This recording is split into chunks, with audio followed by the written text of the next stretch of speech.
Bismillahirrahmanirrahim. Elhamdülillahi Rabbil alemin. Ve salatu ve selamu ala eşrafil enbiya'i vel murselin. Nebiyina ve habibina Muhammed ve ala alihi ve ashabihi ecma'in. Ve men tebi'ahum bi ihsanin ila yevmiddin. Amma ba'du. Esselamu aleyküm ve rahmetullahi teala ve berekatuh. Hurmatlı bir tuğandar, jaratkan merimde Allah Taala bugünkü bizdin ıyık günü üstü berекeli olsun. Her birisinin yaşadı bilip bilbestен жасаған günelörüz аябагандай көп. Birин estesең, birин estебейсиң. Ошондуктан жараткан мээримди, кечиргенди сүйгөн пенделердин тоболорун кабыл алганды жактырган Аллах Тааладан сураганыбыз мына ушул күнөөлөрүбүздүн баарын кечирип, күнөөлөрүбүздөн толугу менен кутулуп чыгып кеткенди Аллахым ар бирибизге насип этсин. Аллах Таала, урматтуу бир туугандар, бизге берген улуу неаматы бул акыл неаматы. Сөзсүз түрдө бул акыл неаматы, бул улуу неамат. Бирок бул, урматтуу бир туугандар, акыл неаматы биз үчүн бир иштетилчү, адамдын бир ар бир органы болот эмеспи? Адамдын колу болот кармаш үчүн, адамдын көзү болот көрүш үчүн, адамдын кулагы болот угуш үчүн, ооз болот сүйлөш үчүн, жеш үчүн, жана ошол сыяктуу ар бир мүчөнүн өзүнүн жараткан мээримдүү Аллах тарабынан берген функциялары болгон сыяктуу эле мына ушул акылдын өзүнүн дагы бул дүйнөдөгү тургандар адамзат табиятындагы өзүнүн милдети болот. Ал милдети мына ошол жакшылык менен жамандыктын ортосун айырып билүү. Албетте бул нерсени бир гана биз акылдын, жалгыз акылдын үстүнө негизине биз таянып бул дүйнөдө жашоо кечирип кала албайбыз. Эмне үчүн дегенде, урматтуу бир туугандар, көптөгөн эрежелер бар, көптөгөн нормалар бар. Жараткан кудуреттүү Аллах тарабынан бизге коюлган, пайгамбарыбыз Мухаммад саллаллаху алейхи ва саллям тарабынан бизге буйрук кылынган мына ошондой буйруктар бар. Мусулманмын деген ар бир пенде мына ошол нерселерди ишке ашырууда дал ушул акыл неаматын инструмент катары колдонот. Мына ошол биз Куран аяттарын эгер окуп жаткан болсок, пайгамбарыбыз Мухаммад саллаллаху алейхи ва саллямдын хадистерин эгерде биз окуп жаткан болсок, биз акылыбызды дал ошол Куран аяттын ичиндеги бир мазмунду, Курандын аятынан болгон ичиндеги камтылган маңызды, пайгамбарыбыз Мухаммад саллаллаху алейхи ва саллямдын сүйлөгөн сөзүнөн болгон көздөгөн чыныгы, накта, максатты мына ошол нерсени түшүнүп билүү үчүн биз мына ушул акылыбызды иштетебиз. Биз эч качан, албетте, урматтуу бир туугандар, көпчүлүк алымдар жана ошондой көз караштар болот. Акылды жогору бийик койгондор болгон, акылды экинчи орунга койгондор болгон. Накыл деп мына ошол Куранда келген, пайгамбарыбыз Мухаммад алейхиссаламдын шариятындагы келген мына ошол нерселерди накыл деп коюлат. Мына ошол накылды экинчи, акылды биринчи орунга койгон адамдар дагы болгон жок эмес. Бар мындай категория адамдар дагы болгон. Урматтуу бир туугандар, көпчүлүк адамдар мына ошол жалаң акылдын негизинде, логиканын негизинде жашоодогу бардык нерселерди чечмелегени аракет кылышкан. Ошондуктан шариятыбыздагы болгон кээ бир нерселер эгерде мына ошол адамдын логикасына, акылына дал келбесе, демек бул шариаттын ичинен болушу мүмкүн эмес деген мына ошондой тыянакка келген адамдар дагы болгон. Эми, урматтуу бир туугандар, мен бүгүн бул маселем менен акылыбызды мен мындай нерселерге азыр колдонуп, мына ушул нерселерге чукулдашып, кереги жок жана пайдасыз жок болгон спорлордун илгертен келип жаткан, адамзатка эч кандай пайдасы тийбеген адамдардын ортосундагы полемикалар, алардын философиялык тартышуулар, мына ошол негизиндеги алардын жүрөктөрүнүн карайышы, адамдар, урматтуу бир туугандар, бири менен болгон мына ошол диспуттардын ортосунда чыгып келген от, алоолонгон от, бул нерсени өчүрүү абдан кыйын. Алымдар же болбосо молдолордун ортосундагы болгон тартышуу, полемикалар, алардын ортосундагы болгон мына ошол илимий тартышуулар, мына ошол нерселер бардыгы чындык акыйкат деп отуруп, бирок бул адамдардын жүрөктөрү карайып кетиши, акыйкатты кабылдабай калышы, чындык акыйкатты, Аллахтан болгон коркуу сезими бул адамдардын жүрөктөрүндө притупляция этип, мына ошол өзүнүн курчтугун жоготуп коюшу мына ушундай натыйжаларга алып келген. Урматтуу бир туугандар, бул нерсени ислам тарыхында биз көрсөк болот. Албетте, тарыхы бар элдин келечеги бар деп дайым айтып келебиз. Бирок биз эгерде тарыхты окубасак, ислам тарыхын билбесек, эч нерсени билбесек, дагы билбеген абалда биз молдолор менен, алымдар менен сөз алышып, алар менен тартышканы биз дагы акылыбыз жете берет. Акылыбызды ошол нерсеге иштетебиз. Biz bilbegen avalda Allah subhanahu wa ta'ala Kur'an-ı Kerim'de kul hel yestevillezine ya'lemun vellezine la ya'lemun. Aytkın o Muhammed, bilgenler menen bilbegenler alar baravar mı? Alar birdey boluşu mümkün mü? Yok, anday boluşu mümkün emez. Hel yestevil a'ma vel basir. Görgöç, gözü görgön menen gözü görbögen sokurdun dengeli bir mi? Yok, birdey emez. Hem ne üçün? Bulardın ortasında çoğun ayrıma var. Oşonduktan her bir insan, her bir Müslüman, mına ошол Müslüman degen söz, bul sözdük manisi, Müslüman degen sözdün sözdük manisi, bul Kudayga moyun sungan degendi andatat. Bul Arap dilinden Muslim dep gelet. Eslema yuslimu, eslim, İslamun, bul moyun sunu degeni. Bul moyun sunu. Moyun sunu, urmatlı bir tuğandar, Müslüman için Allah Teala'ga bolgon moyunsunu bul ibadat maselesi. İbadat maselesi olgondan keyin bul sözsüz türde jürök menen tığız adamdın sırtkı denesi bul baylanışta. Sırtkı denesi tüzdön tüz baylanışta. Tüzdön tüz. Emne üçün degende eger de sen jürögüңдөн süygön je bolsam jaktırуу sezimi jürögüңdө bolboso, bирок sen kandaydır bir güçtörдөн korkup atasыңбы? Je olbosan biröөнүн камчысынан коркуп атасыңбы? Же biröөнүн дагы бир нерсесинен корккон абалда сен Кудайга намаз окуп жаткан болсоң, сенин окуган намазың намаз эмес. Эмне үчүн дегенде, ал ибадат качан ибадат болуп эсептелет? Аллахка болгон ибадат качан ибадат болуп эсептелет? Бул пенденин жүрөгүнөн мына ошол Аллахка болгон карата бул чыныгы моюнсунуу жана калыстык, Kudayga bolgon süyүү сезими, жакшы көрүү сезими, Kudayga bolgon Kudaydын taqdırına moyun sunуу, mına ошол таслим болуу, mına ушундай сезимдер менен коштолушу керек эле. Mına ошол ибадат. Бирок бүгүн биздин ибадаттарыбыз баары пустышка сыяктуу болуп атат. Бардыгы караңгылык жана билимсиздиктен улам болуп жатат. Biz okugan namazыбыздын мынакей бүгүн өзүнүн таасирин керек болсо көчөдө жүргөн, жашаган жашообузда өзүбүздүн кулк мүнөзүбүздө бул нерселерди көрө албайбыз. Эмне себептен? Себеби жөнөкөй. Эмнеге дегенде сенин жасап жаткан ибадаттарыңдын бардыгы маңызы жок болгондуктан эч кандай бир таасирге, эч кандай бир күчкө, руханий күчкө ээ болбой жатат. Руханий күчкө ээ болбой жатат. Урматтуу бир туугандар, Пайгамбарыбыз Мухаммад саллаллаху алейхи ва саллям айтты эле: "Ад-дуау силахул муъмин." Дуа бул имандуу адамдын куралы деген. Дуа бул имандуу адамдын куралы деген. Урматтуу бир туугандар, имандуу, Кудайдан корккон, иман келтирген, ишенген имандуу инсандын дуасы бул ок сыяктуу.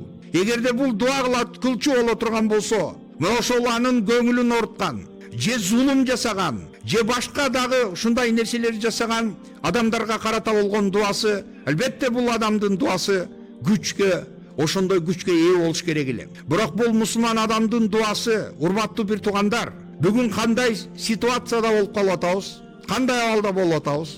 Адамдын мисалы айтайлык, молдокенин салган деми дагы дем эмес. Эмне үчүн? Дем салса деминин күчү жок. Эмне үчүн? Эмнеге дегенде, эгерде сенин колуңда эң күчтүү, эң курч болгон самурайский кылыч сенин колуңда турса дагы, бирок сен ошол кылыч менен колдонгонду билбесең, эгерде сен жөнөкөй бир дилетант болсоң, ошол кылыч менен колдонгонду сен эч кандай эрежесин билбей, бирок колуңдагы ошондой курч кылыч кандай куралга айланат? Эч кандай эффект жок, эч кандай таасири жок ошол кылычтын. Дал ошондой мусулман адамдын бүгүнкү жасаган ибадаттары маңызы жок, ушундай бир пустышка болуп турган кезде Мусулман адамдын жасаган дуаларынын баары маңызы жок. Анын окуган демдери, салган рукуялары бүт баарынын маңызы жок, таасири жок. Эмне себептен? Эмне үчүн дегенде мына ошол ички руханий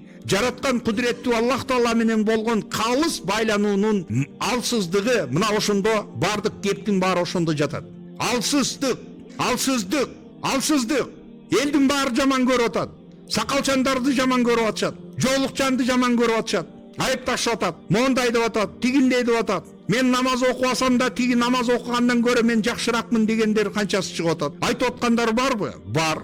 Сүйлөп атат ушундай нерсени, сүйлөп атышат. Эмне себептен десе, урматтуу бир туугандар, мына ошол биздин кулк мүнөзүбүз жакшы болбой жатат. Оңолбой жатат. Кыямат күндө урматтуу бир туугандар Пайгамбарыбыз Мухаммад саллаллаху алейхи ва саллям айткан бир сөз бар эле. Кыямат күндө эң салмактуу, эң оор нерсе таразада бул адамдын кулк мүнөзү болот деген. Адамдын кулк мүнөзү болот деген. Кана биздин кулк мүнөз. Кана кулк мүнөз. 5 минутада сен бириңди бириң сатасың. 5 минут үчүн сен акча үчүн бириңе бириң кыянат кыласың. 5 минутада өзүңдүн жеке шкурный интересиң үчүн сен башка бирөөнүн сатасың. Кана сенин кызыкчылыгың? Кана мына ушул жерде турган принциптарың, жашоодогу болгон принципиң кана сенин? Кана сенин жүргөн акыйкатың, чындыгың? Сен бир эреже менен бул дүйнөдө жашайсыңбы? Же сен ойду келди жашоо кечирип жүрө бересиңби? Каалагандай, каалаганды оттоп, каалаган жерде жүрүп, каалагандай сүйлөп, качан сага ыңгайлуу болгон кезде мына ошол ыңгайлуу жакты өзүңө тандап мына ошо ыктап ошентип жашоо кечирип кете бересиңби? Ойлонуу жок. Ошондуктан мынакей биримдик жок, коомдо береке жок. Аллах Таала Аллах субханаху ва таала айтып атат, мынакей эки шерик иш кылса, эки шерик жараткан кудуреттүү Аллах мына ошол эки адамдын колдоосунда болот. Пока мына ошол экөөсүнүн бирин саткыча дейт, кыянат кылгыча, акчасын урдайбы, же дагы бир жерден алдап кетеби, же кандай кылабы, кандай кыянат кылбасын, кыянат жасаган кезде Кудай булардан кол жуат. Өздөрүнө тапшырып коет. Болду. Банкрот болот, душман болот бири-бирине, башка болот. Кыскасы айтор толтура. Ынтымактын, биримдиктин жоктугунун, мына ошол коомдогу берекенин жоктугунун таасири мына ошол адамдар бүгүн бири-бирин көрө албастан, бири-бирин жек көрүп, агрессия, кайсыл жакты карабагын агрессия, жылмаюу деген нерсе. Пайгамбарыбыз Мухаммад саллаллаху алейхи ва саллям ушул элементардуу жакшылыктын основаларын, негиздерин бизге үйрөтүп кеткен болчу. Пайгамбарыбыз Мухаммад алейхиссалам айткан болчу.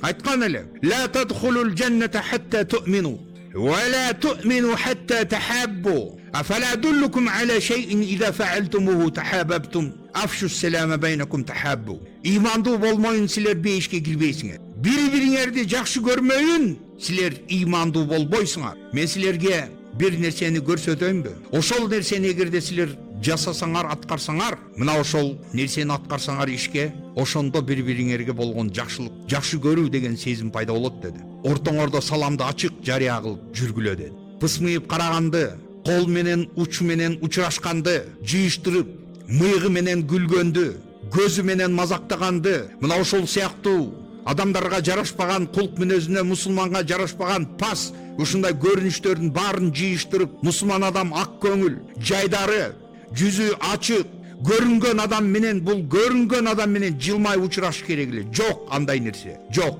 Пайгамбарыбыз Мухаммад саллаллаху алейхи ва саллям айткан. Пайгамбарыбыздын үйрөткөн бир эрежесин бирин айтып коеюн.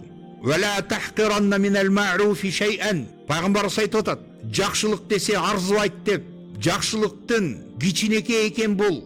А бул кичинекей деп жакшылыкка көз илбей, арзыбайт деп ошентип мамиле жасабагыла деген. Жакшылыктын кичинекей болбойт туугандар. Кичинекей болсо дагы жакшылык. Валау талqa an akhaka biwajhin, валау an talqa akhaka biwajhin taliq. Эгерде сен бир тууган мусулманга жолуккан кезде жылмаюу менен жолугуп жаткан болсоң, кабагыңды салып, каарыңды жаадырбастан жылмаюу менен учурашып койсоң, мына ошол дагы садака, мына ошол дагы жакшылык деди. Мына ошол нерсени дагы сен арзыбайт деп эсептебегин деген. Бүгүн биздин темабыз өзү туугандар, мына дин башкармалык тарабынан коюлган улуу тара ынтымак жөнүндө сөз экен.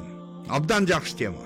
Мен ушул теманы мынакей бүгүн көпчүлүк түшүнбөй, мына ушул нерсеге жеңил желпи мамиле жасаган макоолорго багыштап айтат элем.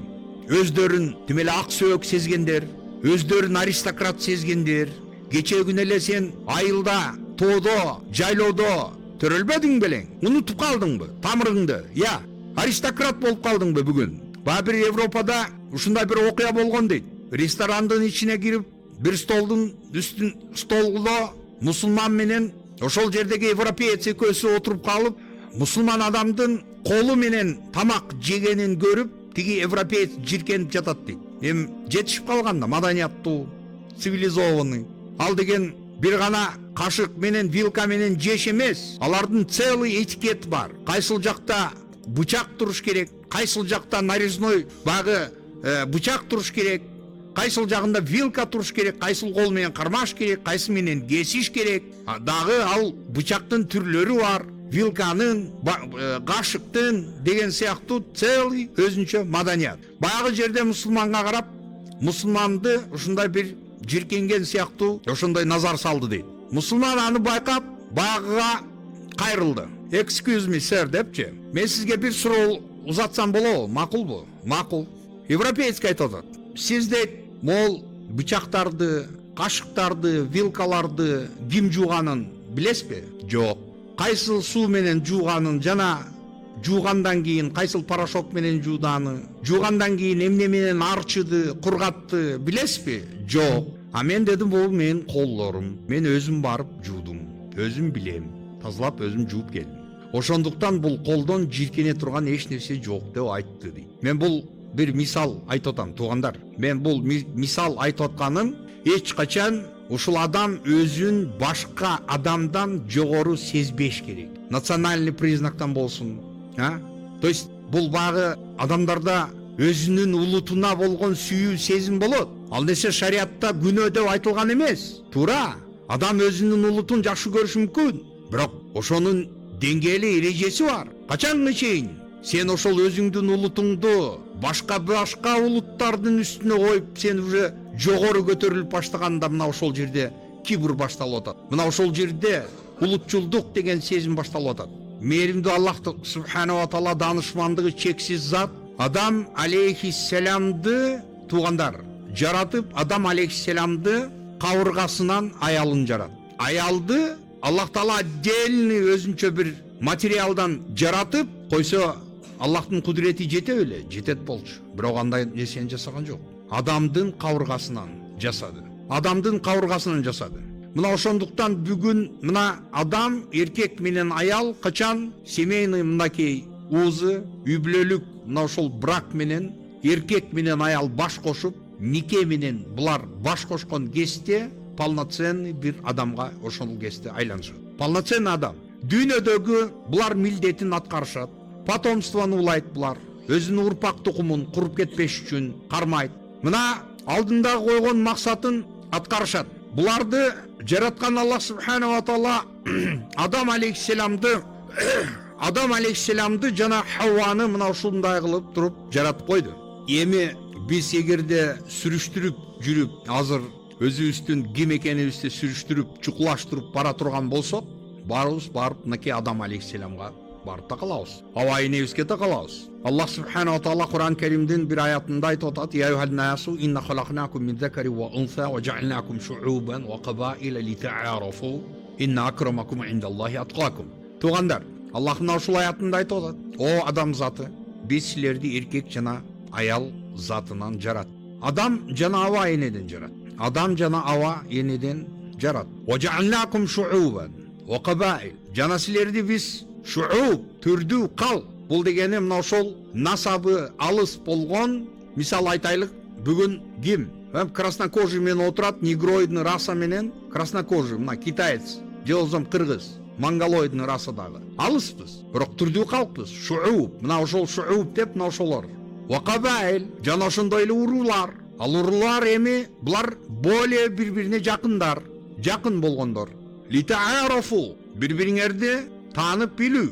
То есть ким каяктан экенин, кайсыл жерден, кимдин эмесинен, мына ошондой баягы маалымат деген адамдарда болот.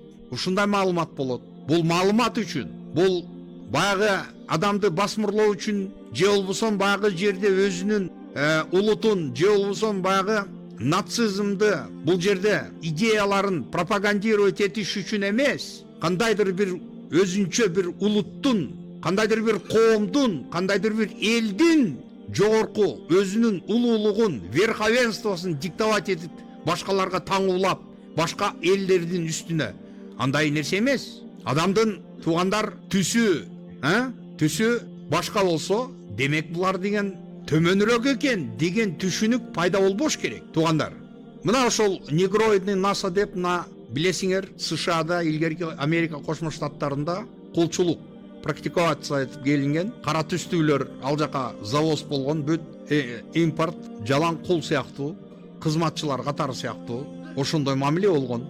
Эми ошол калктын ичинен мынакей бүтүн элге таанымал болгон великий боксер деп Мухаммад Али чыгып атат. Ошол рекорд берген, ушул акыйкат чындык үчүн күрөшкөн, өз эркиндиги үчүн, элинин эркиндиги үчүн күрөшкөн, мына ошол колонизаторлор тарабынан капаска салынган, 25 жыл түрмөдө отурган Нельсон Мандела болгон. Мына ошол кара түстүү болгон. Дагы мындан кандай деген улуу улуттар жүрөт. Пайгамбарыбыз Мухаммад саллаллаху алейхи ва салламдын жанында эң биринчи мусулмандардан болгон Билал Хабаши, туугандар Эфиопиялык мынакей Билал разияллаху анху жүрөт. Расулуллах саллаллаху алейхи ва салламдын эң жакын адамы, эң жакын досу, азанчысы, туугандар. Мына ошол эле азанчысын, ошол эле Меккеде пайгамбарыбыз саллаллаху алейхи ва салламдын туугандары азап берип атпады беле? Кул деп. Кул бул Мухаммадтын артынан ээрчип кетти, бизди таштап деп. Сен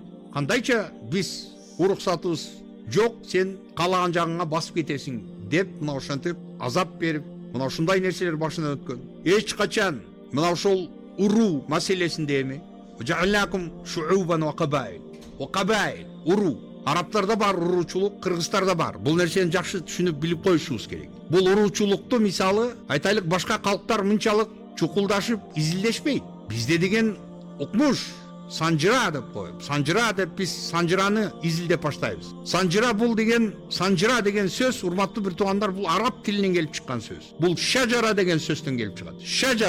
Шажара деген сөз. Айтам го дайыма, бизде араб тилинен бир сөз кирсе, кыргыздар аны bizde деформация аябай катуу күчкө кабылат. Бул любой сөз. Шажара дегени бул дарак дегени. Мына ошол дарак ствол кетет, анын бутактарынан анан багы уруулар кетти. Бул паланча уруу, бул түкүнчө уруу, мына ошондой. Эми мына ошол санжыраны изилдеймин деп отуруп, бул санжыранын аягы душмандык менен, бийлик талашуу менен, таасир менен аякталышы керек. Максат ушул беле.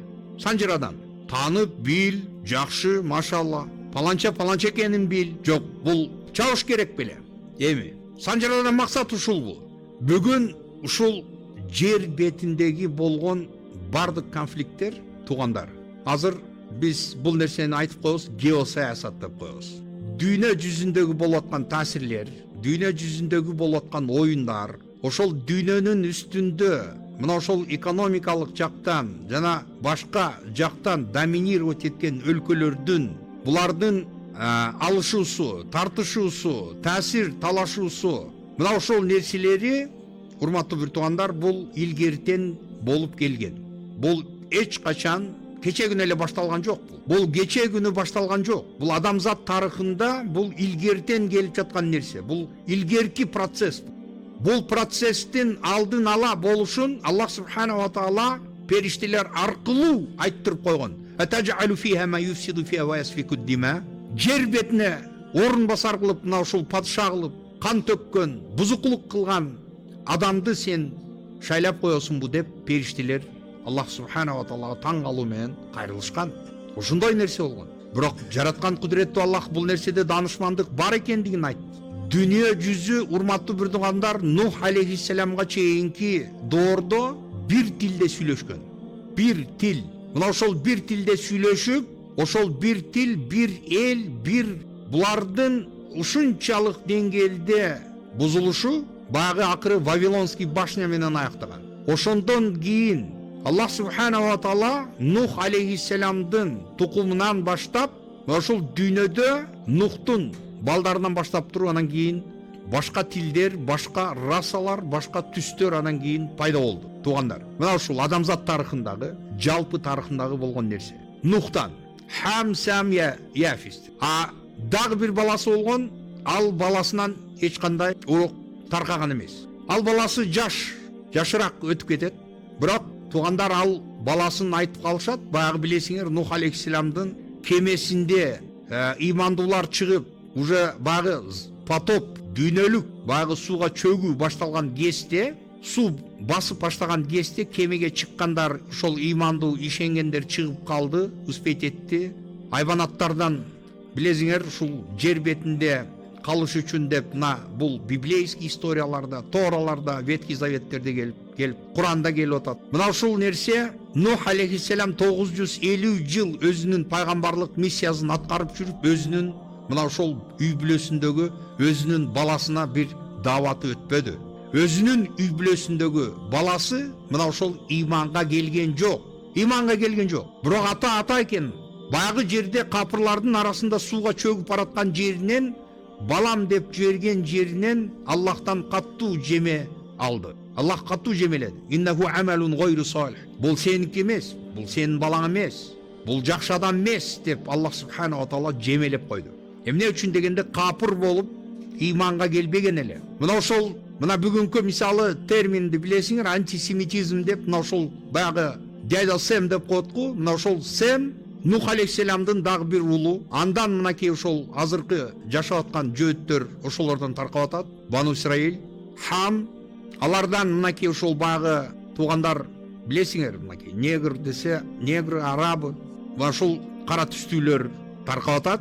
Яфистен түрктөр таркап атат. Туугандар, мына ошол биз айтып аткан, азыркы биз сүйлөп жаткан жер шары, ошол эле жер шары, ошол эле бир эле карта, ошол эле география. Туугандар, самый горячий болуп турган мына ошол жер бүгүн көрүп атасыңар, бул ошол Байтул Мактистин тегереги. Бул деген картанын ичинен азыркы мынакей Израиль мамлекети курулган жер. Байтул Мактис, Масжид Аль-Акса деп айтылат. Мына ошол жер дайыма каттуу чоң талаштын ортосунда. Эмне үчүн дегенде бул дүйнөлүк тарыхтын эң таасирдүү мына ошондой ролдору мына ошол жакта ишке ашып келген. Пайгамбарлардын келиши, ошол жерден көп пайгамбарлар чыккан. Жана ошондой эле Иса алейхиссалам, аны болсо көпчүлүк айтып атышпайбы? Исаны өлтүрүшкөн, аны распяли, доскага илип кагып коюшкан деп. Аллах Таала бул нерсени жокко чыгарып атат. Ва ма салабуху ва ма каталаху валакин шуббиха лахум. Аны эч ким өлтүргөн эмес, аны эч ким каккан эмес антип доскага. Бирок анын сүрөтүндөгү болгон адамды булар ошентип жасап жазалашкан. Аны кийин айтып коюшат, ошол Иудасы, баягы как раз ошол жанында апостолдордун арасында жүргөн саткан Иудасы дал ошолдун сүрөтүндө ошол жазаланган деп айтылат. Эми мына ошол Иса алейхиссаламдын туугандар тирүү сүрөтүндө асманга чыгарылып кеткен. Тирүү 33 жашында. Кыяматтын мынакей чоң белгилеринин бири мына ошол Иса алейхиссалам жерге кайтып келет. Жерге кайтып келгенде дал ошол мына ошол Сирия, Дамаск шаарында түшөт. Бул адамзат алдында тургандагы чоң, аябай чоң тарыхтар турат. Ошондуктан бүт бардык бүгүнкү пасылдардын бардыгы ошол нерсенин адамдардын өстөрүнүн багы кудайылык тизгинди, камчыны колуна тартуу, мына ошондой талашуу деген нерседен алыс болуп, пенде өзүнүн пенделик ордун билип жашаганы бул ар бир адам үчүн жакшы болот эле. Эч качан бир улут экинчи улуттун үстүндө үстөмдүк кылганы акысы жок. Эч качан бир калк экинчи калктын үстүндө үстөмдүк кылып, анын дагы үстүндө бийлик жүргүзүп, мен сенден жакшымын, сен менин паланчамсың, кулумсуң деп ошондой мамиле кылганга эч ким андай укукту адам затына Аллах субханаху таала берген эмес. Мынакей Аллах айтып атат: "Инна акрамакум индаллахи аткакум".